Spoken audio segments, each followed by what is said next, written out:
mucha comunicación para que puedan acercarse y que nos ayuden a que guarden silencio. Vamos a comenzar y va a presentar la profesora Nayeli a la doctora Miriam Brito. Gracias, muchachos.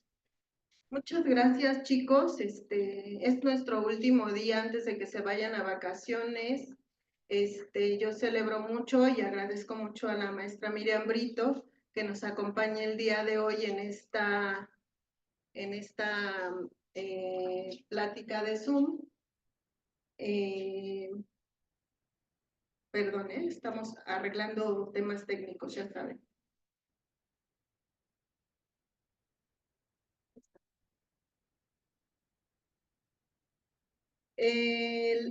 Y bueno, es un gusto muy grande presentar el día de hoy a la maestra Miriam Brito.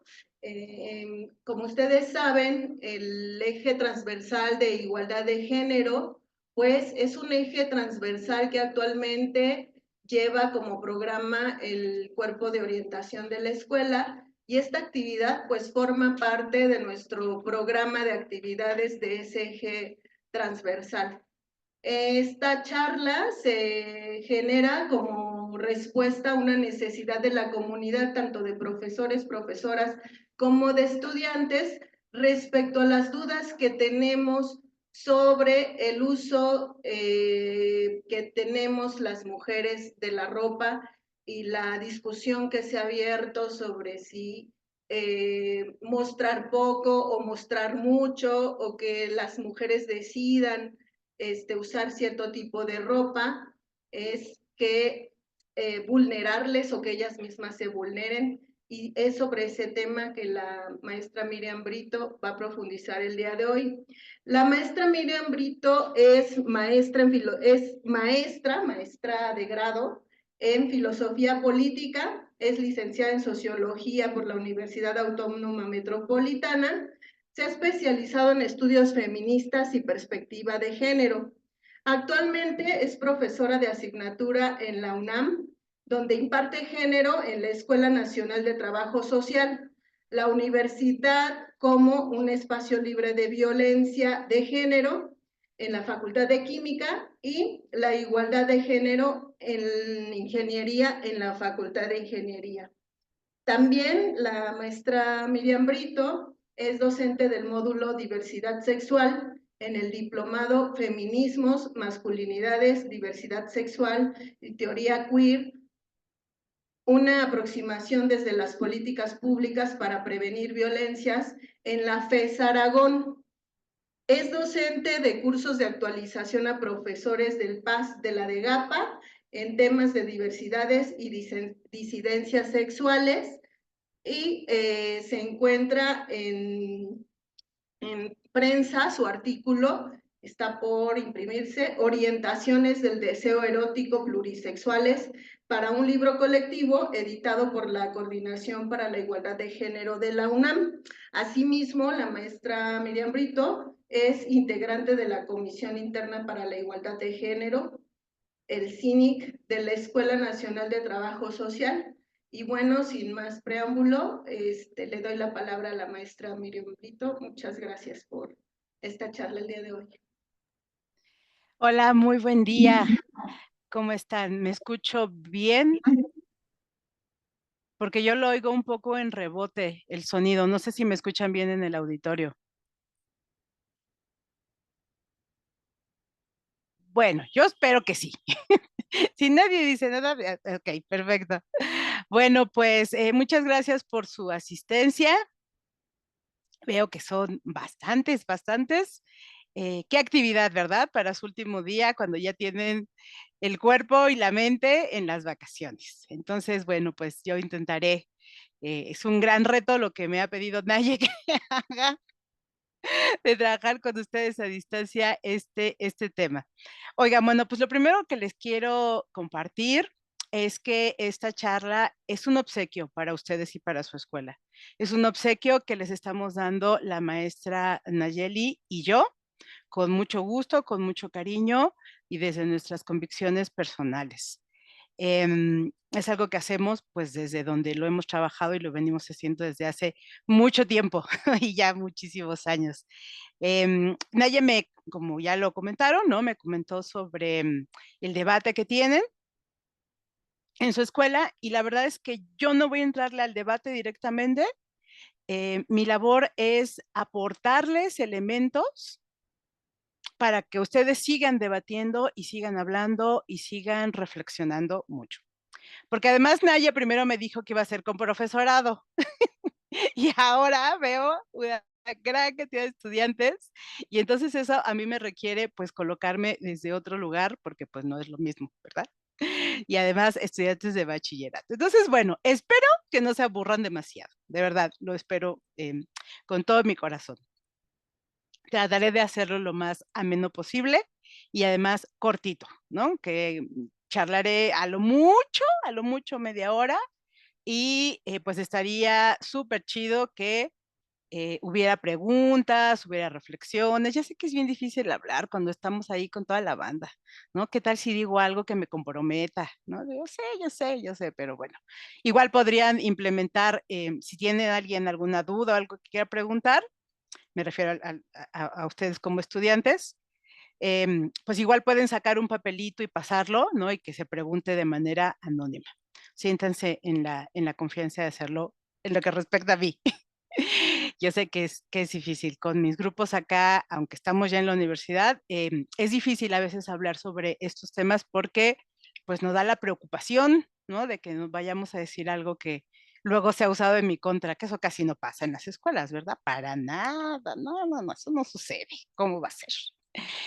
Bueno, entonces, bueno, dicho esto, quería decirlo porque, bueno, pues también les pido, porque es un debate álgido el que ustedes traen, entonces, bueno, pues les pido que compartamos reflexiones más que debatimos o hagamos discusión, no, por favor, más bien intercambiemos reflexiones de una manera respetuosa, de una manera empática.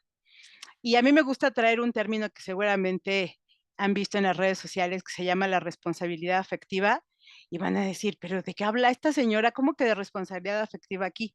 La verdad es que yo lo traigo, yo lo trabajo siempre con mis grupos, porque colocar la responsabilidad afectiva de cómo mis emociones me colocan en cierto debate, en cierta discusión, como algo se me mueve, algo me hace ruido, algo me molesta, a lo mejor no lo tengo muy claro, pero lo voy sintiendo en el cuerpo así como incomodidad, como molestia.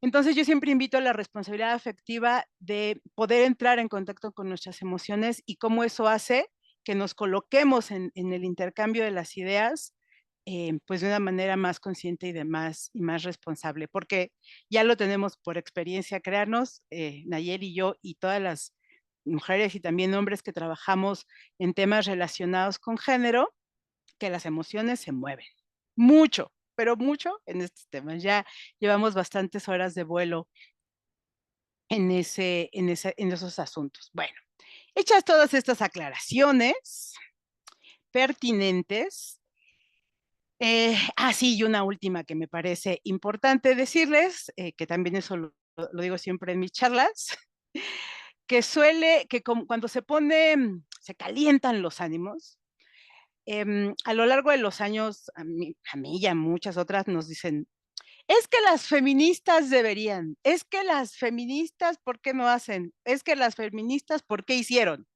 ¿No? O sea, lo que sea. Es que las feministas. Entonces, yo les quiero compartir con mucho cariño que yo no soy el buzón de receptor de quejas de las feministas, ¿no? No sabemos, siempre es así, las feministas, ¿no? Quién sabe cuál sea su experiencia o desde dónde los dicen. Entonces, yo les puedo compartir desde mi experiencia, desde dónde yo soy, desde mi trayectoria, pero sí, buzón de recepción de quejas de las feministas, así en abstracto, eso sí, no soy y no me gusta hacerlo. Listo, ahora sí, hecho estas aclaraciones, pues comencemos. Platicaba con la maestra Nayeli, me contó, les decía yo, sobre este debate que traen. Y a mí me parece importante, pues, contarles, y lo voy a hacer así como muy a modo de charla, porque la mayoría de las personas que están ahí son estudiantes de bachillerato. me platicaba acerca de este tema. Entonces yo le decía, pero es que, ¿qué les podemos aportar que realmente les sirva como herramientas de pensamiento, de reflexión, de cuestionamiento? O sea, que no solo lo hagamos así pues vamos a hablar de lo que cada quien piensa. Digo, y le decía yo, Naye, si es eso, pues mejor hacemos un convivio y nos tomamos ahí un refresquito, juntamos unas agüitas, y entonces pues platicamos cada quien desde lo que vive. Porque déjenme decirles que estos temas que están relacionados con feminismo, con género, no son una improvisación, no son eso que se nos ocurrió de repente hablar. Históricamente el feminismo es muy incómodo porque voy a empezar a hablar con los terminajos pertinentes, porque es una teoría crítica, porque cuestiona. Y no es la única, ¿eh? Hay muchas otras teorías críticas, muchas otras. El feminismo forma parte de las teorías críticas e incomoda y mueve. Eso por un lado, pero esto es histórico, ¿eh? Desde que nació el feminismo. Ya sé que no podemos interactuar tan fácil, pero aquí viene la pregunta. ¿Cómo cuánto tiempo cree que tiene el feminismo? Es decir, pocos años, un año, sí, 10 años. Pues no. El feminismo tiene 4 siglos de historia, o sea, 400 años.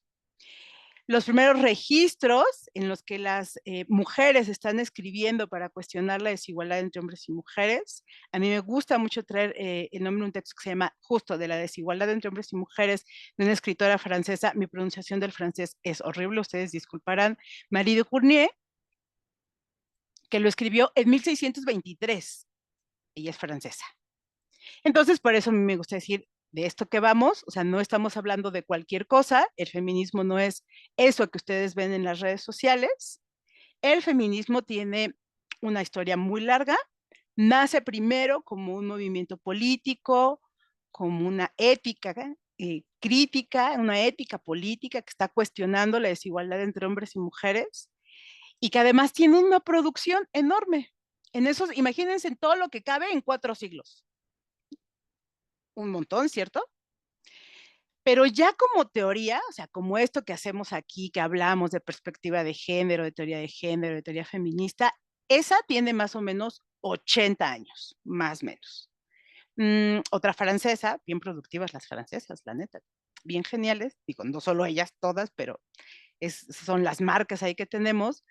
Hay otra escritora francesa que se llama Simone de Beauvoir, que escribió El segundo sexo en 1949, entonces digamos como esa sería la marquita para hablar del feminismo ya como una teoría.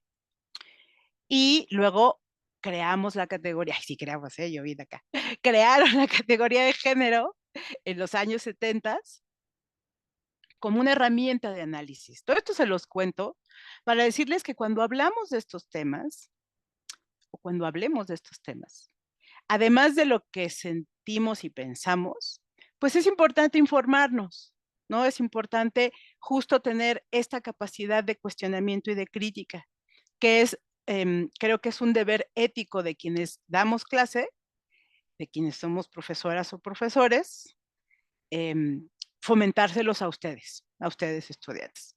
Entonces, todo esto para decirles que no se queden solo con lo que vean en redes sociales, porque además creo que a su edad ya no ven ni siquiera Facebook, ¿no? Que ya Facebook es como ya para gente de mi edad, ¿no? Yo tengo 51 años.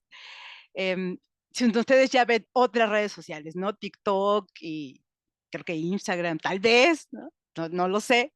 Pero para decirles que no se queden con eso.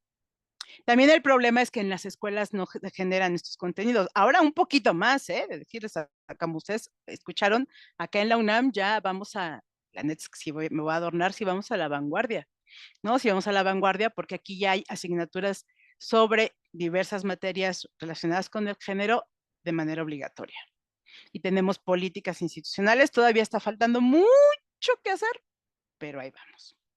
Bueno, entonces, hecho este preámbulo para decirles que no es una improvisación, no es algo que se nos ocurre de repente a esas señoras todas con la cabeza mal acomodada, sino que hay un cuerpo teórico, un bagaje teórico, metodológico y ético que está detrás de quienes nos dedicamos en serio a este trabajo que va sobre perspectiva de género, sobre feminismos y que pues estamos trabajando en debates como el que ustedes tienen en su escuela. Entonces, es desde aquí, desde donde estoy hablando, ¿no? No es así una ocurrencia solo libre.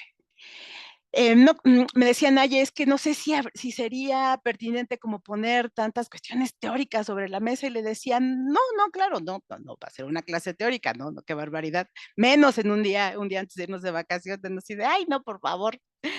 Pero sí voy a traer, voy a colocar, tal vez no muchos, pero sí algunos términos que me parecen importantes. Insisto, mi objetivo, más que sumarme a su debate, es compartirles elementos para que ustedes continúen charlando, platicando, reflexionando y cuestionándose. Más bien eso. Digo, igual si alguien quiere colocarlo sobre la mesa ahorita en las preguntas, tampoco tengo problema, pero yo no voy directamente a eso, sino a aportarles herramientas para que ustedes sigan preguntándose y cuestionándose. Bueno, déjenme ver mi acordeón, ya dije desde dónde, desde acá, exacto. Entonces, quiero hablar de dos cuestiones. ¿Qué es el orden de género? ¿Y qué relación tiene con el control de los cuerpos? Para luego poder entrar a qué hablamos cuando hablamos de este término sobre objetualizar los cuerpos, cosificar los cuerpos. Específicamente, la verdad es que esta sociedad objetualiza todo, el mundo capitalista en el que vivimos nos vuelve objeto de venta, de compra y de intercambio todo el tiempo, pero aquí específicamente vamos a hablar de cómo los cuerpos de las mujeres son objetualizados y sexualizados. Pero para eso primero necesito hablarles un poquitín qué onda con el orden de género y el control de los cuerpos. Bueno, ¿de qué hablo cuando estoy hablando de orden de género? ¿Qué es eso de orden de género? El mundo en el que vivimos. Toda sociedad humana tiene diferentes capas de orden social, le llamamos acá, desde orden social. Una de esas grandes capas que lo cubre todo es el género. ¿Por qué? Pues porque cuando llegamos a este mundo, es más, desde antes, desde que estamos en la pancita de nuestras mamás o de quienes nos gestan, desde entonces ya tenemos género desde antes de nacer. ¿Sí? ¿Cómo que ya tenemos género desde antes de nacer? Pues sí. Si hay la oportunidad de hacerse un ultrasonido, pues ahí van a preguntar, ¿no? A ver qué hay entre esas piernitas desde antes de que nazcamos, para saber qué voy a comprar, qué baby shower voy a armar, qué estas cosas horrorosas, qué fiestas de revelación de sexo voy a hacer. Y en donde no hay, por ejemplo, esa tecnología, tenemos una tradición enorme, ¿no? De la forma de la pancita, si da náuseas, si el cabello, si esto, si va a ser niño, va a ser niña. Ahí piensen, no sé, a lo mejor si lo tienen cerca, no piensen que independientemente si se puede ir a hacer o no un ultrasonido, las personas ya están esperando a un género, a una persona con género. Y entonces ya cuando nacemos, o sea, ya está puesta la mesa. O sea, es como, cuando nacemos ya comenzó la película y nada más nos integran al auditorio. Lo que hacen cuando nacemos es solo mirar lo que hay entre nuestras piernas. Solo eso, de verdad, no se hace otra cosa. Y entonces eso en el orden de género tiene un significado. Hay esto, hay una vulva, este es niña. Hay un pene, este es niño. Eso es lo que hacen cuando nacemos. Y entonces, yo lo que suelo decir en mis clases es que somos como una masita. Cuando nacemos somos como una masita. No tenemos todavía, hasta tenemos humanidad, claro, ya nacimos, pero no tenemos todavía conciencia, no sabemos quién soy yo, quién me recibe. Lo que tenemos son un montón de sensaciones, eso sí, muchas sensaciones. Todo el cuerpo es objeto de sensaciones, agradables, desagradables, pero todo está por hacerse. Por eso yo suelo usar la metáfora que somos como una masita. Y ven estos juegos de Play-Doh y todas esas cosas, y hagan de cuenta que, págatelas, ¿no? Nos ponen la masita, nos meten en el molde para que nos hagamos niñas o nos hagamos niños. En la creencia, seguramente en su contexto y en su ambiente está muy arraigada, es que esa genitalidad es la que nos hace hombres y mujeres, o que nos hace niñas y niños. Y lo que sabemos con esta larga tradición de la que les he hablado, de los estudios feministas y los estudios de género, es que no nacemos ni niñas ni niños. Nacemos con un cuerpo, eso sí, con un cuerpo que tiene una genitalidad. Y a partir de ahí, esa es la marca, ese es el indicador, ese es la brújula que nos va a guiar para cómo nos van a hacer. ¿Nos van a hacer niñas o nos van a hacer niños? Les digo así, tal cual. Nos meten en el molde, ¿no? Para formarnos, y además nos van recortando lo que la sociedad en el momento en el que nacimos considera que eso no debe de ir del lado de las niñas y esto no debe de ir del lado de los niños. Piensen ustedes en lo que les han dicho como hombres, como mujeres, que deben de hacer por ser eso. ¿Qué deben de hacer y qué no deben de hacer por ser mujeres?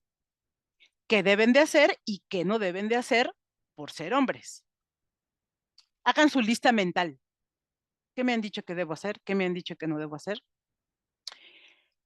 Cambia, dependiendo del contexto, cambia. Hay familias que son más tradicionales, hay entornos que son más tradicionales, más duros. Hay otras familias y hay otros entornos que son un poco más relajados y más alivianados y que dan la oportunidad de tener un poco más de libertad y un poco más de autonomía.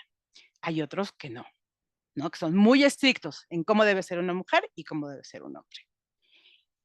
Y todo eso, todo eso les estoy diciendo un telegrama de lo que yo veo en un semestre, pero ahí le voy a dejar en esa parte, pero todo esto para decirles que eso que nos dicen que debemos de hacer y de ser y de sentir y de actuar o que no debemos por ser hombres o mujeres, son mandatos de género. Y depende el tiempo, como les decía, y depende en el contexto en el que estamos, que esos van a ser más rígidos, más duros o más flexibles. Van a fomentar más autonomía y más libertad, o van a tener mucha más represión, o van a buscar tener más represión o más control. Varía un montón, ¿eh? Depende, a según. Les pongo un ejemplo un poco así, muy burdo, pero muchas personas que viven en los estados vienen a la Ciudad de México, sobre todo que viven en comunidades más pequeñas, en comunidades en las que justo el control sobre qué hacen, o sea, yo les suelo llamar el policía de género que todo el mundo llevamos dentro, todo el mundo, incluido yo, por supuesto, está más, o sea, es más difícil de sortear. Entonces, mucha gente cuando viene a Ciudad de México o a ciudades más grandes, se siente un poco más relajada, porque siente que hay un poco menos de vigilancia de la que tienen en ciertas comunidades y en ciertos espacios. Bueno, ¿eso qué tiene que ver con nuestro tema? Todo tiene que ver con nuestro tema, porque este orden de género del que yo les hablo, en el que nacemos, en el que desde antes de nacer ya nos está esperando qué ropa nos van a poner, qué nombre nos van a poner, qué reglas nos van a poner, pero por supuesto, cómo debemos actuar, cómo no, ese orden de género en el que vivimos nos hace que pensemos de cierta manera, que sintamos en el cuerpo de cierta manera y que usemos o no cierta ropa. Vamos a colocarnos ahí. Entonces paso a mi segundo tema, que es el control de los cuerpos en el orden de género. Piensen otra vez, hagan otra vez una lista mental.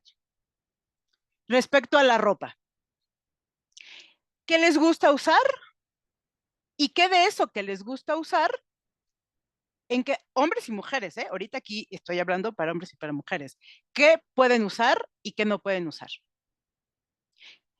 Que seguro hay cosas que les gustarían usar, pero no se atreven.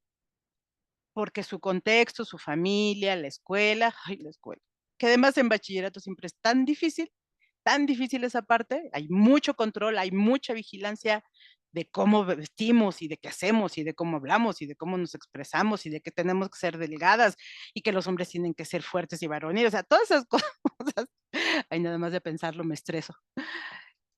Pues ahí están, ustedes las tienen en el día a día. Ese control de los cuerpos es el que tenemos en el orden de género. Déjenme decirles que algo que hacemos desde los feminismos y la perspectiva de género es cuestionar la normalización de eso. O sea, es que es lo normal, es que es lo natural. No es normal ni es natural, es social, pero no natural, no normal. Claro, hay códigos de vestimenta, por supuesto, pero no me refiero a esos. Me refiero a cuando un chico quisiera usar algo rosa porque sí, es más que le guste el rosa para vestir. Uy, no, no, no, no, qué barbaridad, no, a los hombres no les pueden gustar el rosa. No, no, ¿cómo? Peor aún, ¿no? Que un chico usara falda. No, no, no, ya estamos, no, ya, el acabose, ya. Es el fin del mundo, no, qué barbaridad. Que un chico use falda, no, es imperdonable. No sé, no saben ustedes estudiantes, pero seguramente sus profes y profas sí lo saben. En la Ciudad de México, un poco antes de la pandemia, un poco antes de la pandemia, salió una normativa en la cual en las escuelas, así como la de ustedes, a nivel bachillerato, a nivel secundaria y a nivel primaria, iba a ser, podían usar falda o pantalón las personas estudiantes. Lo que se buscaba con esa medida era sobre todo que las niñas, las mujeres, las adolescentes, pudieran usar pantalón, justo por el tema del acoso, por el tema de la comodidad, que pudieran usar pantalón si querían y que no tuvieran que usar falda a fuerzas, que tuvieran esa opción. ¿Y saben dónde pusieron el grito en el cielo? No, qué barbaridad. Los niños van a querer ir con falda. No, no, no, eso es imperdonable. Qué horror. Eso es como el orden de género controla nuestros cuerpos. Justo. Otra, el cabello en los hombres. Digo, hoy día ya hay mucha resistencia, ¿eh? Pero cómo el orden de género hace que en las escuelas haya un tremendo debate porque los niños, los chicos, traigan el cabello largo. Ahora que además a mí me encanta que además los chicos se pintan las uñas. No, no, no, qué horror. No, no, qué barbaridad. No, eso no es posible. Todo eso nos dedicamos a cuestionarlo. ¿Cómo? ¿Por qué no? Reflexionemos y debatamos. A ver, platiquemos, intercambiemos ideas. ¿Por qué no? Así es como el orden de género controla nuestros cuerpos. Los de hombres, los de mujeres, los de todo mundo. Uy, si entro al tema del peso, no, ya. ¿Qué es lo hegemónico? O sea, ¿qué es lo que debe de ser los cuerpos delgados? Quienes no cumplimos con el mandato de tener cuerpos delgados, un sufrimiento. Y ahí tenemos muchísimas millones de historias, sobre todo en mujeres, pero los hombres no están exentos, de anorexia y de bulimia. Porque la belleza femenina, ya voy entrando, ya vamos llegando, la belleza femenina uno de sus mandatos es que las mujeres sean delgadas. Ahí está el orden de género controlando nuestros cuerpos. Y además, ¿cómo se transmite? Se transmite esos mandatos de género y además mandatos de género y de belleza, o sea, qué debemos de usar, cómo deben ser nuestros cuerpos, qué debemos sentir, todo eso. Nos lo transmiten en la familia, nos lo transmiten en la escuela y los medios de comunicación. Además, hoy día vivimos ya en la época del Internet, o sea, es imposible no saber de ciertas cosas. Nos enteramos, o sea, la cantidad de información que tenemos hoy día es enorme respecto de lo que pasaba hace 10 años, hace 20 años. Tenemos información así. Y también así tenemos la transmisión de estos mandatos de género y de estos mandatos de belleza.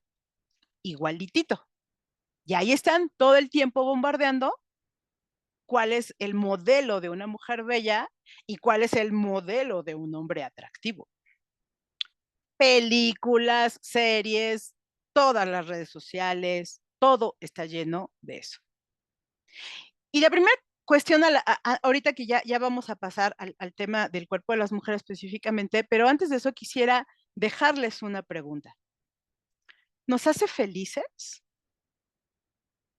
¿Estamos bien con ese orden de género ahí mandando en nuestras vidas? ¿Nos sentimos a gusto con nuestros cuerpos? ¿Nos sentimos a gusto con cómo vestimos, con lo que usamos, con cómo hablamos? ¿O sentimos una profunda insatisfacción? Hay personas que no se pueden ni ver al espejo porque no somos perfectas, porque no cumplimos la perfección de belleza y de género que nos imponen. Pregúntese si eso les hace felices. Cuando, digamos, los cuerpos que son delgados y que tienen pues esta posibilidad de cumplir esos mandatos de género y de belleza, aún, aún en esos cuerpos, siempre va a haber algo que no acaba de estar bien. Siempre hay algo que falta. Hay casos, no sé si ustedes saben, pero hay casos de personas que se hacen muchas cirugías plásticas, muchas, porque sienten que nunca alcanzan el nivel de la perfección. Sobre todo son mujeres. No digo que no vaya hombres en esos casos, pero la mayoría son mujeres. Es que la nariz, es que si ahorita ya les preguntaran qué cambiarían de su cuerpo, ¿no? Si pudieran hacerse una cirugía, ¿qué podrían hacer una cirugía plástica? ¿Qué cambiarían? Y seguro, mentalmente les va a salir una lista bien larga. Porque además, el mundo en el que vivimos, también déjenme introducir este tema, porque tiene que ver con la objetualización, el mundo capitalista en el que vivimos, le conviene que seamos y nos sintamos profundamente infelices con nuestros cuerpos. Porque entonces, ¿qué vamos a hacer? Consumir y comprar para buscar esa perfección en la belleza que nunca vamos a alcanzar. Nunca va a ser suficiente, nunca. Y yo creo que eso nos puede traer mucha infelicidad, muchos problemas, muchas tristezas. ¿Qué pasaría si empezáramos a aceptar nuestros cuerpos como son? Que nos amemos en nuestros cuerpos, que nos sintamos bien y a gusto, no con lo que dicen que debemos ser, sino con lo que tenemos. Sí, cuidar la salud, por supuesto, comer bien, hacer ejercicio, claro, pero ser felices con nuestros cuerpos. ¿Qué pasaría? A lo mejor medio se cae el sistema un poco, ¿no? Tal vez, no lo sé, puede que. Pero es una resistencia. Amarnos como somos es hoy día un ejercicio de resistencia, porque como lo seguro lo han visto ahí en en muchas publicaciones de Facebook, porque amar nuestros cuerpos en este tiempo como somos es una resistencia en un mundo que constantemente nos está diciendo que no somos suficientes, que no somos perfectas ni perfectos. Bueno, no quería dejar pasar ese punto, sobre todo ustedes y a su edad, que es una sufridera con eso, que qué barbaridad. Bueno, entonces, el control de los cuerpos. Vamos a entrar ya rápidamente al control de los cuerpos de las mujeres. Hay un código, hay una larga lista de mandatos de género para las mujeres. Delgadas, de piel clara, y no sé, piensen en todas las que les han dicho, piensen en su modelo, chicas, chicos, chicas, si por ahí hay personas no binarias. Piensen en qué les han dicho que debe ser una mujer bella, cómo debe de ser. Ahí les va a salir una lista. Estamos acá, estamos lejos, pero estaría como súper bonito si ustedes pudieran hacer un ejercicio y comparar sus listas, hombres y mujeres. Chequen, ¿no? Que sí, que no. Eso es lo interesante. Pero bueno, hay una lista muy larga de mandatos de género para las mujeres. Entonces, el caso es un poco de locura, porque por un lado, todavía está el mandato sobre el control de los cuerpos de las mujeres. Una mujer debe ser una buena mujer, recatada, bien portada, obediente, abnegada, sumisa. Es el mandato, no estoy diciendo que lo seamos o no lo seamos, estemos o no estemos de acuerdo, pero el mandato ahí está. ¿Y eso cómo aterriza en los cuerpos? Pues en nuestra manera de vestir. Entonces hay cierta manera en la que debemos de vestir las mujeres, pero al mismo tiempo tenemos que ser atractivas y bellas. Entonces, tenemos que ser recatadas y buenas mujeres, pero también tenemos que ser atractivas y bellas y sexys. Eso es para enloquecer a cualquiera, ¿saben? De veras. Es cualquiera enloquece con eso. O sea, te dicen, así sí, pero no. Y entonces, porque voy entrando al tema que ustedes traen en su escuela, sobre la vestimenta. ¿Hasta dónde llegan los mandatos de género? Fíjense, ideas tan crueles, como decir, cuando hay una violación, ella se la buscó por la manera en que iba vestida. Esa afirmación, aparte de que es machista, sexista, es tremendamente cruel. Nadie tiene la culpa de ser objeto de violencia de género. Nadie.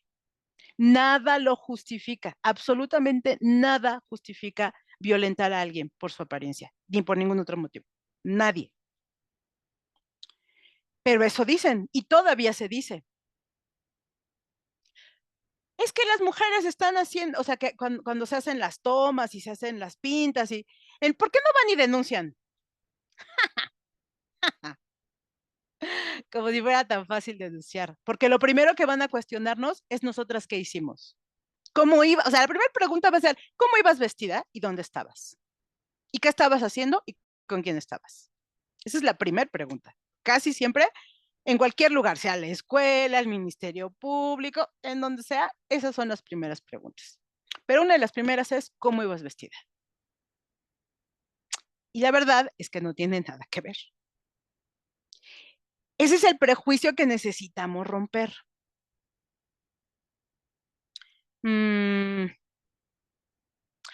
Si un hombre, ahorita que hace tanto calor, si un hombre de repente anda en la calle solo sin camisa o con la camisa abierta,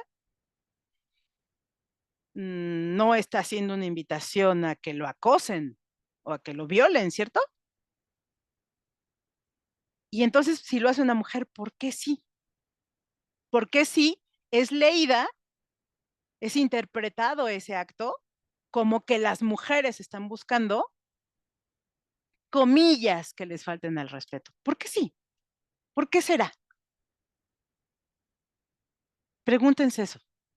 ¿Es injusto? Claro que es injusto, pero por supuesto. ¿Pero por qué?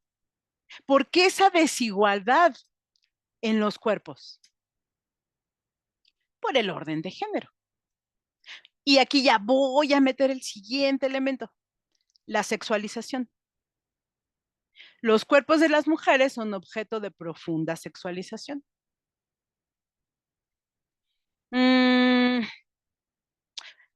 Lo voy a decir de una manera muy simple, es muy compleja. El orden de género funciona así.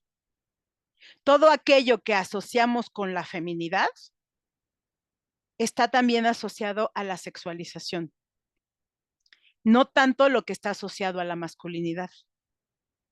Y no es que los hombres no tengan erotismo, por supuesto, pero los cuerpos de los hombres no son los que vemos casi siempre en todas las publicidades, a menos que sea específicamente para algo. Seguro han visto los anuncios del doctor Simi por todos lados. El doctor, quien hace la publicidad del doctor Simi siempre pone cuerpos de mujeres en bikini. Sean vitaminas, sean bebidas, ahorita que hace tanto calor, suero, lo que sea, siempre son mujeres en bikini, siempre. Y uno dice, ¿cómo por qué? Entonces, los cuerpos de las mujeres están siempre en control. El orden de género siempre busca, digo, todos, y el de los hombres también, solo que de otra manera. Y también deja profundas heridas, cómo se intenta controlar los cuerpos de los hombres. Paréntesis, apenas platicaba con una doctora, yo vivo muy cerquita, vivo en Azcapotzalco, acá en Ciudad de México, vivo muy cerca del ESIME de Azcapotzalco, fui a dar una charla ahí, y la doctora comentaba que tienen en ese CIME, son ingenierías todas, son mayoritariamente hombres, y tienen un montón de casos de chicos que empiezan a tener serios problemas, chicos más grandes que ustedes, claro, serios problemas de salud por la cantidad de proteínas y de bebidas energéticas que se meten para ser fuertes y atractivos. Ahí está otra vez funcionando el orden de género. Ahí está. Y teniendo consecuencias graves. Bueno, regresando al tema de la sexualización en el cuerpo de las mujeres, pues es una forma en la que se manifiesta el orden de género. Pero es una forma muy contradictoria. Porque hay como, el mandato es muy, ¿cómo decirlo? Desconcertante. Eso, el mandato de género para las mujeres y los estereotipos de belleza femenina es muy contradictorio y yo creo que a cualquiera le confunde mucho. Por esto, o sea, porque hay que tener, pues, como les decía, ser una buena mujer y eso se tiene que notar en cómo visto, pero por otro lado, todo en el alrededor está diciendo a las mujeres, ustedes chicas les está diciendo, sé sexy, sé atractiva, sé, todo el tiempo está el bombardeo sobre eso. Y entonces llegamos a aquellas mujeres que deciden usar minifalda o esto del taller de danza árabe, ¿no? Vestirse con escotes, vestirse con vestidos cortos. Y entonces cuando las mujeres, ustedes, las adolescentes, hacen eso, es como una afrenta al mismo orden de género que lo fomenta. Me explico. El orden de género dice, las mujeres deben de ser buenas mujeres, recatadas, obedientes, sumisas. Sobre todo eso se nota en su manera de actuar, con quién anda, con quién no anda, pero en su forma de vestir. Pero por otro lado, está todo el tiempo la sexualización de las mujeres. Lo vemos en todos lados. El sexo lo usa la mercadotecnia para vender. Y no es cualquiera, es la sexualización del cuerpo de las mujeres el que usa, sobre todo. Mayoritaria, muy mayoritariamente. Y entonces cuando tú piensas, me gustaría ponerme este vestido corto, pues lo voy a hacer, como por qué no. Pero entonces pagas el costo cuando sales a la calle. Porque son objeto de acoso. Porque es leído como una invitación a violentarlas. Entonces eso de verdad a cualquiera les va a enloquecer, a cualquiera. Bueno, ya voy cerrando. Tenemos un problema muy grave. Bueno, varios, muchos, en este tema sobre el orden de género. Y es necesario seguirnos cuestionando y seguirnos dando cuenta que muchas cosas no son normales ni son naturales. Y entonces, ¿qué hacemos? ¿Cómo logramos tener mayor autonomía? Con responsabilidad, por supuesto, porque ya sé que van ahorita a brincar los pensamientos de sus profesoras y profesores.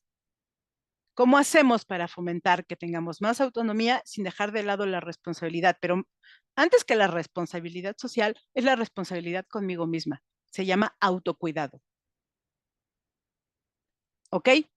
Me encanta vestir de minifalda. Súper chido. Y además o sea, para eso es la libertad. Pero por supuesto, son nuestros cuerpos. Me gusta vestir con minifalda. Y me la quiero poner. Entonces, tristemente tengo que revisar también cuáles son mis condiciones de cuidado, de autocuidado. voy a ir a tal lugar, ¿estaría bien? ¿Estaría mal? Para mí misma, para mi seguridad, ¿o no? Es un tema de autocuidado. Ojo, no es un tema de moralidad. Ay, es que está bien que haga eso, es que no, es un tema de autocuidado primero. ¿Cómo me cuido a mí misma? ¿Cómo me cuido a mí mismo? No, pues sucede que voy a ir, los chavos, ¿no? Sucede que voy a ir a una reunión con mis compas y la neta es que me encanta esa playera rosa y me gustaría ir con ella. ¿Y voy a aguantar la carrilla o no? ¿No? Pues entonces lo pienso. Entonces lo primero es el autocuidado, es como lo primero. Pero lo siguiente, eso sí es social, o sea, esta primera cosa es personal. Mi libertad, mi autonomía y la responsabilidad conmigo misma, mi autocuidado. Eso es individual.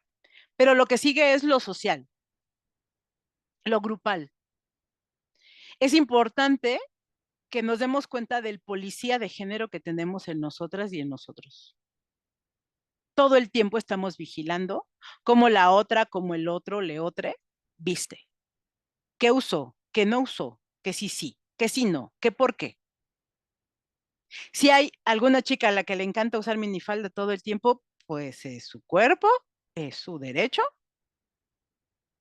Si hay un chico que en algún momento un día llega con falda, es su cuerpo y es su derecho. Eso no debería de ser un problema, ¿saben? Pero es un problema. Y entonces, ¿cómo actuamos sobre ese problema? ¿Qué hacemos para que eso no sea un problema? Revisemos. El orden de género nos coloca dentro un policía y todo el tiempo estamos vigilando, cuestionando, criticando y luego pasando al acoso escolar. No solo por eso, ¿verdad? Por un montón de cosas más, tristemente. Entonces, mi invitación es a que dejemos de estar intentando controlar los cuerpos y las maneras de vestir de las otras personas. Si hay un taller de danza árabe y se visten con esta ropa, es en la actividad del taller de danza árabe. ¿Y cuál tendría que ser el problema? El problema es que está afectando la moralidad personal de cada quien. Entonces, platiquemos y reflexionemos. Pero tenemos una tremenda compulsión por querer controlar los cuerpos de las mujeres, por supuesto, también de los hombres, y de querer imponer nuestra moralidad en nuestros espacios. Todo el mundo, ¿eh? O sea, estudiantes, profes, todo el mundo lo hacemos. Todo el mundo traemos un policía de género.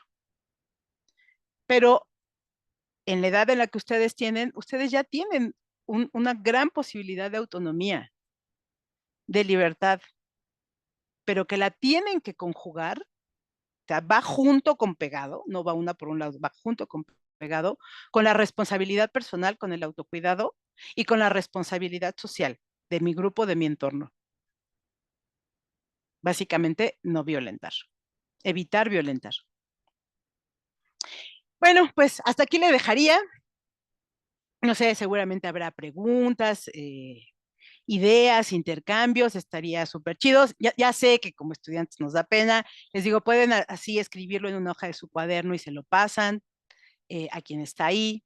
Es a veces difícil tomar el micrófono cuando es tanta gente y nos sentimos como muy intimidadas e intimidados, pero pues si pueden mandarlo como por papelito y de manera anónima, estaría súper, súper chido para que hagamos un diálogo en la medida de lo posible. Bueno, ¿me escuchan? ¿Me escuchan ahí? ¿Me escuchas, Miri? ¿Me escuchas ahí? Yo te escucho bien, Naye. Muchas gracias. Finalmente sabemos que estos temas pues no los podemos agotar en una sesión. Sabemos que justo por eso es un eje transversal. Se tendría que agotar en muchas más sesiones y en todo el ciclo, digo, por eso finalmente es un eje transversal, porque se sabe, se ha estudiado que no se agota en unas pocas horas. Y pasemos, por favor, quienes tengan preguntas, profesores, profesoras, alguna pregunta que tengan a la compañera Miri. Chicos, chicas, si se quieren animar a hacer alguna pregunta. No sé si puedes ver ahí el auditorio, Miri. Sí, se ve lejos, pero se ve.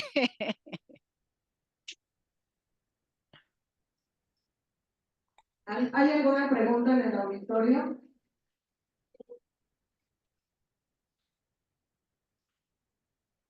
De los profes, las profesoras. Aquí hay una pregunta. Una pregunta en un papelito. Y nos preguntan en esta situación qué significa la palabra feminicidio. Ok. Feminicidio es una palabra acuñada más o menos en los años 90, ahora sí que del siglo pasado, para hablar de los asesinatos de mujeres por razones de género. Es decir, a cualquier persona la pueden asesinar, por supuesto. Pero cuando el género está metido ahí, cuando la parte más oscura del orden de género está metida ahí, a las mujeres se les asesina sobre todo porque se encuentran, porque su posición como mujeres las hace que se coloque, socialmente están en una posición más vulnerable y o por no cumplir justo con los mandatos de género. Entonces, el feminicidio es un concepto que se usa para hablar sobre todo del complejo proceso social y de los motivos de género por los cuales las mujeres son asesinadas. En México, una mujer es asesinada por motivos de género, más o menos 10 mujeres al día, diariamente. En otros países está peor, en otros países no tanto, pero a eso se refiere el término de feminicidio. Ok, muchas gracias. ¿Alguna otra pregunta por ahí? Veo que están escribiendo preguntas. Yo te haría una, yo escuché a voces y que ¿tú consideras que corresponde al cuerpo docente tomar lineamientos o acción de cuidado sobre estas chicas? Sobre todo nos preguntábamos en cuestiones, por ejemplo, cuando las chicas se tienen que trasladar a otros lugares a hacer estas presentaciones y tienen que vivir la misma, vestir con esta ropa de árabe y que hay personas de la comunidad externas y que tienen estas faltas de respeto hacia ellas con miradas lascivas. ¿Tú consideras que nosotros deberíamos pedirles que vistan distinto? Ah, Naye. Es que esa es la pregunta que escuché a voces en toda la comunidad y nadie se atreve y la voy a hacer yo. Solo lo voy a contestar tangencialmente. Aprovechando que me hicieron una pregunta acá en el chat de acá del Zoom, en el que me piden que hablara un poco más del autocuidado y de la autonomía. Justo creo que va bien para responder esta inquietud que ustedes tienen. El tema del cuidado social y del autocuidado. Creo que es importante que comencemos a pensar cómo debemos de cuidarnos en comunidad y hacer una diferencia entre cuidado y control, porque son cuestiones diferentes. El cuidado comienza con este autocuidado, el autocuidado de mí. Por ejemplo, autocuidado, comer a mis horas, no irme a trabajar ni a la escuela sin desayunar, ¿verdad? Por ejemplo, que hace mucho daño. No es no es pedrada, Naye. No irme sin desayunar, Sí. dormir más o menos suficiente, Comer rico, por supuesto, pero también comer nutritivo.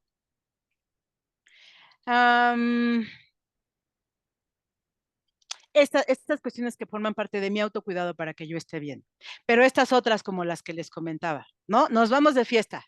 ¡Uh! ¡Eh, eh! Claro que sí, a quien no le gusta irse de fiesta.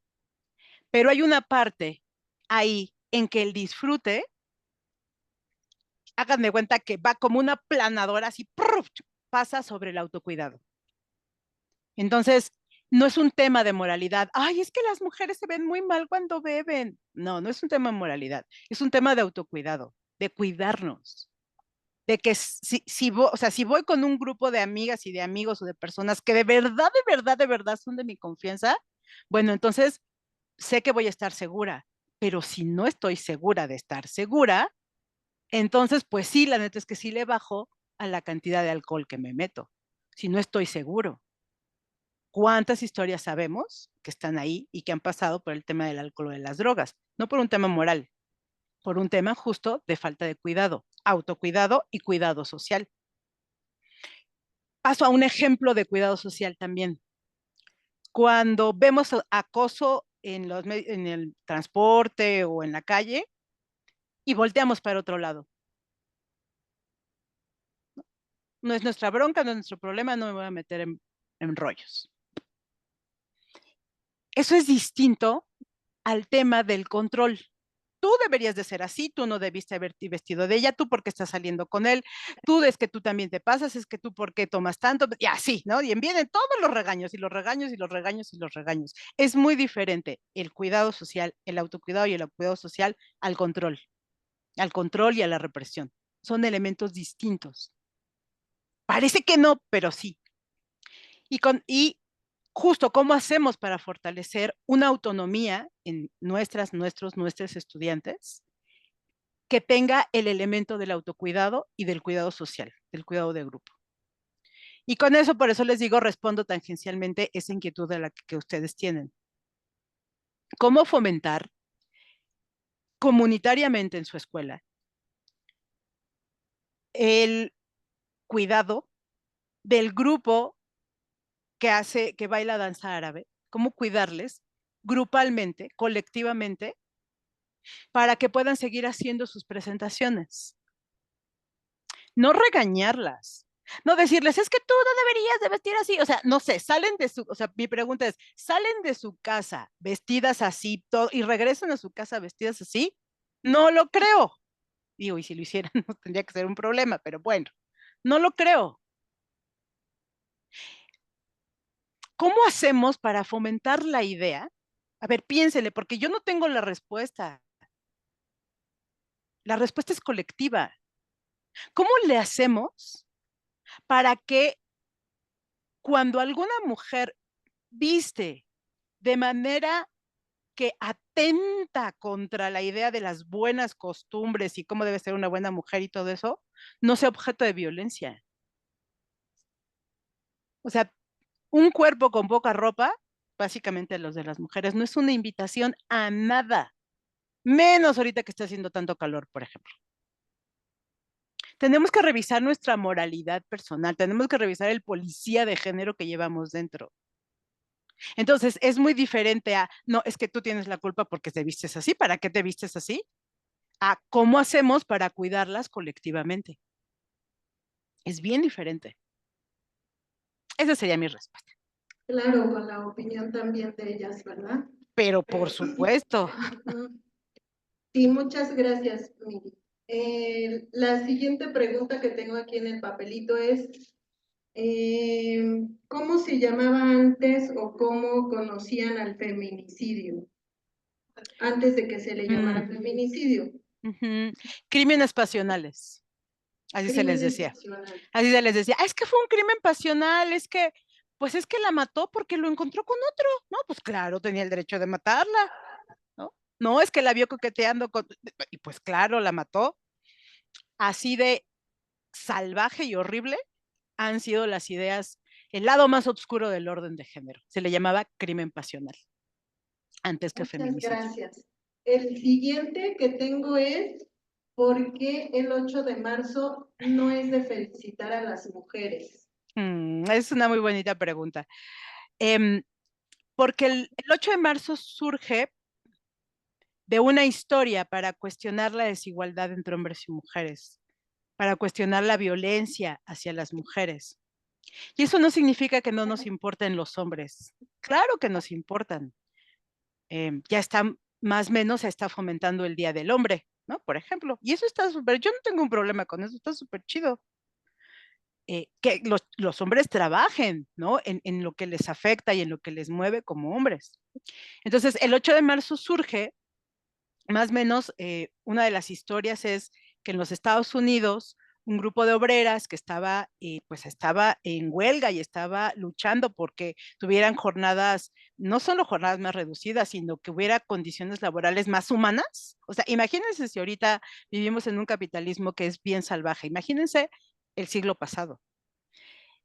Y los dueños de esa fábrica las encerraron y les prendieron fuego a la fábrica. Y murieron muchas, muchas mujeres calcinadas. Ese es uno, de un montón. Entonces, ¿por qué es un día? Es un día de tomar conciencia, de hacer toma de conciencia. No de, ay, qué bonito que seas mujer. Bueno, habrá algunas a las que les guste, está súper chido, pero no ese es el objetivo. El objetivo es hacer toma de conciencia de la desigualdad entre hombres y mujeres que todavía nos afecta y de las violencias. Gracias. Una pregunta más. Tengo otras tres. ¿De dónde o por qué surge la palabra feminismo? Ay, pues todavía no hay como muchas, digamos, hay diferentes fuentes, ¿no? De dónde surge la palabra feminismo. Más o menos sabemos, una de las fuentes que se comenzó a usar a mediados del siglo XIX para hablar de las mujeres que estaban luchando por sus derechos. Seguramente no lo saben, en el siglo XIX, en México fue hacia el siglo XX, pero en países como Estados Unidos, el Reino Unido, Europa y los países anglosajones, había un movimiento, había dos grandes movimientos de mujeres, que era las mujeres por el derecho al voto, las que luchaban por el derecho al voto, y las mujeres obreras, las mujeres trabajadoras. Y en esos años que las mujeres salieran a las calles reclamando derechos era, un súper escándalo. Entonces, o sea, al calor de todos esos acontecimientos, pues se creó el término de feminismo para hablar de las mujeres que estaban luchando por sus derechos y ya, como les hablaba yo, de mitad del siglo XX para acá, ya también feminismo da cuenta de una teoría, de un cuerpo teórico, metodológico y de un campo ético específico. Muchas gracias, Miri. Tengo aquí una pregunta. ¿Qué opinas de esta premisa que dicen, bueno, no dice premisa, ¿qué opinas de esto que se piensa de la mujer me provoca a mí como hombre porque como viste no me puedo regular? ¿Qué Así opinas? es, claro, ese es justo una expresión fuertísima del lado más oscuro del orden de género, que coloca porque los cuerpos de las mujeres están sexualizados, ¿se acuerdan? O sea, los cuerpos de las mujeres por eso sirven para vender, o sea, los cuerpos de las mujeres casi desnudos o si no desnudos, sirven para eso, ¿no? Para vender lo que quieran, ¿no? Vitaminas del doctor Simi, acuérdense. Entonces, en los mandatos de género está de que los mandatos y en los prejuicios, además, está la idea de que los hombres son, cuando se trata de la sexualidad, son como animales que no se pueden autorregular, ¿no? Que no pueden, no tienen contención, no pueden controlarse a sí mismos. Y la verdad es que esa es una idea que es más un prejuicio. Es una idea que, ay, no me gusta usar este término, pero que científicamente no se sostiene. Fue una idea que más o menos se fue creando también en el siglo XIX. Y por supuesto que los hombres tienen regulación. Uno de los mandatos para los hombres es que justo los hombres siempre tienen disposición sexual. Siempre, todo el tiempo. ¿Sí es cierto? ¿Sí, de verdad? Ya sé que no me pueden contestar, ni me contesten, solo pregúnteselos a ustedes mismos. ¿De verdad ustedes todo el tiempo están pensando eso, como nos dicen los medios de comunicación, los prejuicios, o es más un mandato? Tengo que tener disposición sexual todo el tiempo. ¿De verdad? ¿Cuánta felicidad habrá en eso? Yo creo que no mucha. Entonces, es un prejuicio. Entonces, esta va con la de el hombre llega hasta donde la mujer quiere. No es cierto, porque entonces tenemos que hablar, ese es otro tema. Yo les hago una lista de temas que tendrían pendientes. Consentimiento. Es el tema del consentimiento. Para todas las personas, ¿eh? Hombres, mujeres, personas no binarias, para todo mundo. Es el tema del consentimiento. Si ella si una chica va por la calle con minifalda, con un vestido corto, y yo me le acerco, ¿no? Y le digo hola en el mejor de los casos, y ella no me responde y sigue de largo, esto es un no, muy claro. No importa que vaya de minifalda, eso no tiene nada que ver. Entonces, la ropa corta no es una invitación a violentarnos. Y claro que los hombres pueden autorregularse, pero por supuesto. El tema ahí de lo que tendríamos que estar hablando, yo ya lo hago allá en la UNAM, yo lo hago con mis grupos, es que tenemos que hablar de consentimiento también. Otra pregunta, ¿qué tanto entre mujeres fomentamos estas ideas cuando criticamos entre nosotras nuestro vestir, entre nosotras mismas, las mujeres? A ver, otra vez mi corazón, otra vez. ¿Qué tanto Ujú, las mujeres fomentamos estas claro, ideas cuando claro, entre nosotras nos criticamos la así forma de es. vestir? Así es, durísimo. Esa es otra del lado oscuro del orden de género. En realidad, el orden de género es el lado oscuro. Claro, entre mujeres podemos tener unos niveles de crueldad espeluznantes, espeluznantes. ¿Ya viste cómo vistió? ¿Ya viste que le habló a no sé quién? Ay, ¿por qué le está hablando tal? Ay, oye, parece una loca. Ay, ¿ya viste cómo viene vestida? Ay, uf, y así, y así, y en la edad en la que ustedes están y en el lugar en el que ustedes están, híjole, eso es diario. Necesitamos Tengo, sacarnos el policía de género de nuestras vidas, de nuestras mentes, de nuestros cuerpos. Estos niveles de crueldad de verdad no nos llevan a nada. La violencia, o sea, eso al final al cabo es una forma de violencia y la violencia nos separa. El buen trato y el cuidado social nos puede reunir. Y tengo una pregunta acá en el chat, nena, ¿me dejas contestarla? sí, ya tengo otras dos últimas y ya, pero tú dime. Mira, es que Son tengo, rápidas, creo. sí, corazón, es que están acá en el chat del Zoom. Ah, sí. Eh, Eh, ok, vengan allí. ¿De dónde, podría decirnos por qué se le dice cosificación de Mm, las mujeres? muy buena pregunta también. No, en general, el mundo capitalista, somos una mercancía en este mundo. Algo vendemos y algo compramos. Y el problema de eso es que esa idea de cosa, de una cosa que se compra, que se vende, que se usa, que se desecha, es algo que está muy extendido en nuestra sociedad, muchísimo, o sea, y está súper naturalizado y normalizado. Entonces, cuando hablamos de cosificación en general, hablamos de convertir a las personas, a sus acciones, a su trabajo en una cosa, en un objeto que me sirve para algo y entonces le deshumanizo. Les voy a poner un ejemplo muy extremo, pero muy clarito de hasta dónde puede llegar la cosificación. La trata de personas. La trata de personas es una de las peores expresiones de la cosificación. Las personas que venden personas, como también lo hacemos con los animales, dicho sea de paso, las personas que venden personas están cosificando, les están quitando su humanidad, las están usando como mercancía que venden para obtener un beneficio, no solo económico, también de poder. Es el peor ejemplo, es el más crudo de la cosificación. Hasta allá puede llegar la cosificación. En algo como más en corto, ¿no? Más cortito, acosar a las mujeres por su manera de vestir o porque nos gustó, por lo que sea, es como convertirlas en una cosa. No me preocupa si y me pongo a pensar si la hago sentir incómoda, si le genero miedo, si ella no quiere, o sea, no quiere ni siquiera hablar conmigo. O sea, eso no me importa. A mí lo que me importa es lo que yo quiero de ese cuerpo, de ese objeto que va como caminando por ahí y que me gustó. Ese es otro ejemplo de cosificación. Y bueno, las del chat. ¿Ya?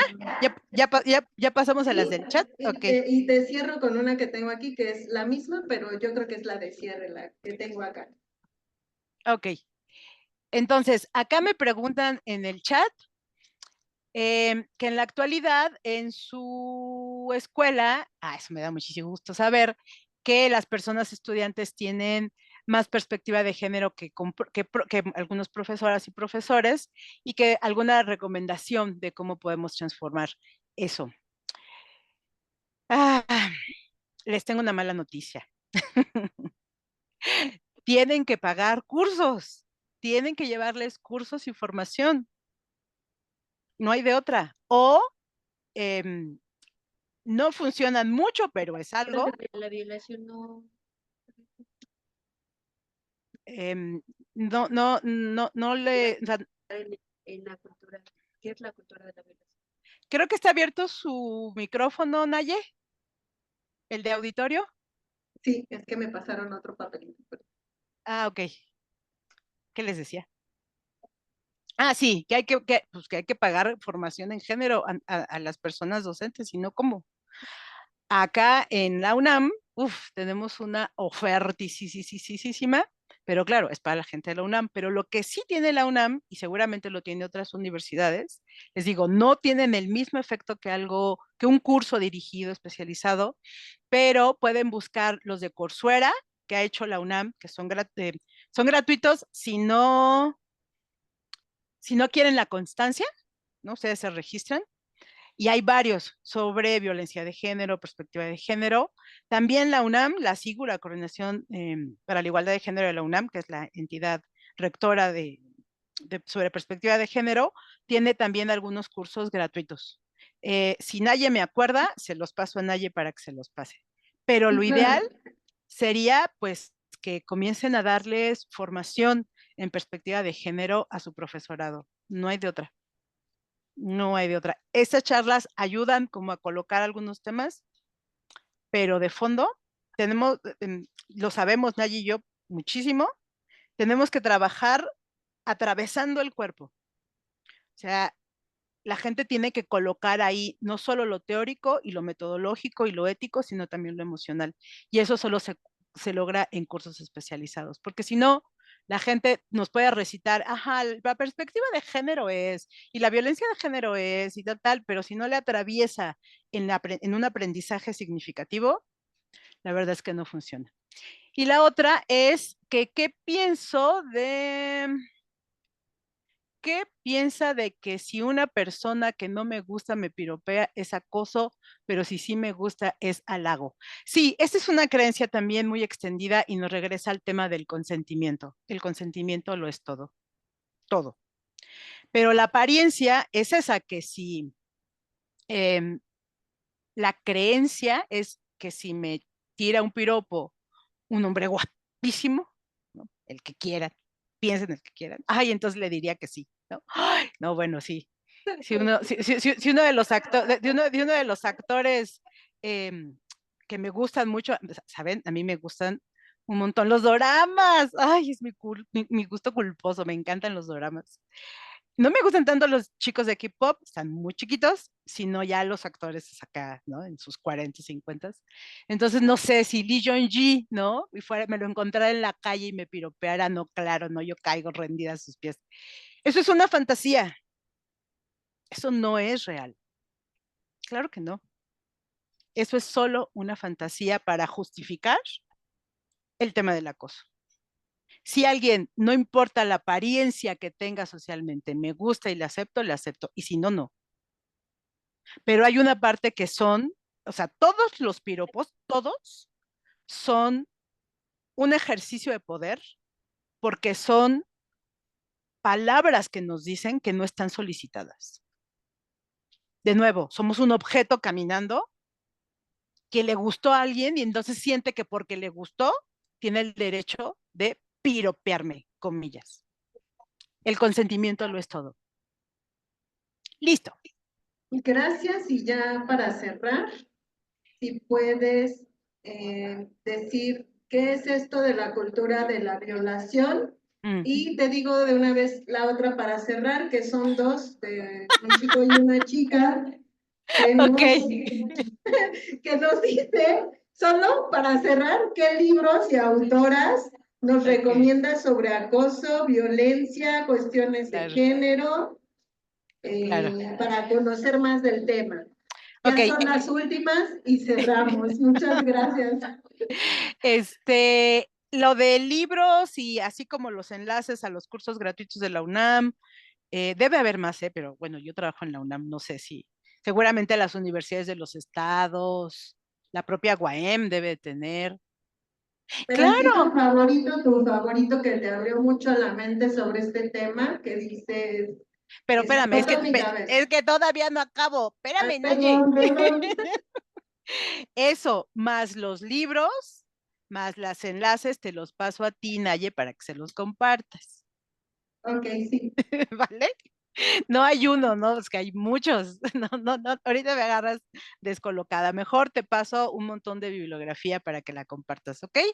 Igual a ustedes ya sabrán cómo compartirla o cómo buscarla, junto con lo de los cursos gratuitos. Les decía que seguramente ustedes pueden solicitar también a la UAM, a la Universidad Autónoma del Estado de México, a la unidad de género de la UAM, le pueden solicitar también cursos y formación. Estoy casi segura de eso, ¿eh? Casi.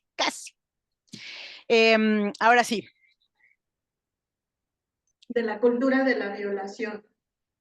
¿Pero luego había otra después de esa o no? No, esa ¿Ya era. es esa? Ah, ok. Forma parte de nuevo de este lado oscuro del orden de género, que es esto. La violó por cómo iba vestida, la violó porque iba sola en la calle a horas en las que una mujer decente no debe estar en la calle, la violó porque pues ella solita se emborrachó y ve cómo está vestida, la violó porque, o sea, es la cultura de la violación, son todas las justificaciones sexistas y machistas para avalar, para decirse a sí mismos y decirse a sí mismos en lo personal y decirnos como sociedad que las mujeres se lo merecen porque están desobedeciendo los mandatos del orden de género. Son todas, o sea, la cultura de la violación son todas esas ideas que justifican y que también lo fomentan. Justifican y fomentan. Oye, no inventes, mira, ya se quedó dormida de tanto alcohol que bebió y además está en minifalda y no le hiciste nada, güey. Eso es fomentar la cultura de la violación.